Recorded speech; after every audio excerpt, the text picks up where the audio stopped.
২০২৪ সালের ২৭ অক্টোবর রাজধানীর মিরপুর ডিওএইচএস এলাকায় অবসরপ্রাপ্ত বিমান বাহিনী কর্মকর্তার স্ত্রী হত্যাকাণ্ডের ঘটনার প্রধান আসামি সবুজ বিশ্বাসকে কুষ্টিয়া থেকে গ্রেফতার করেছে র্যাব। বৃহস্পতিবার রাতে কারওয়ান বাজারে র্যাবের মিডিয়া সেন্টারে সংবাদ সম্মেলনে এ বিষয়ে বিস্তারিত জানায় বাহিনীটি। তারা জানায়, এর আগে কেয়ারটেকার মিলনকে গ্রেফতার করা হয়।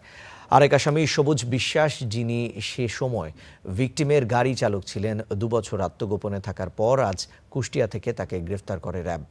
মিডিয়া শাখার পরিচালক wing commander M Iftekhar Chowdhury বলেন, প্রাথমিক জিজ্ঞাসাবাদ ও আগের গ্রেফতার আসামির জবানবন্দিতে আনা যায়, নগদ টাকা ও স্বর্ণালংকার লুটের জন্য ভিকটিমকে হত্যা করা হয়। সে সময় নিহত ভিকটিম ছাড়া অন্য কেউ বাসায় ছিল না।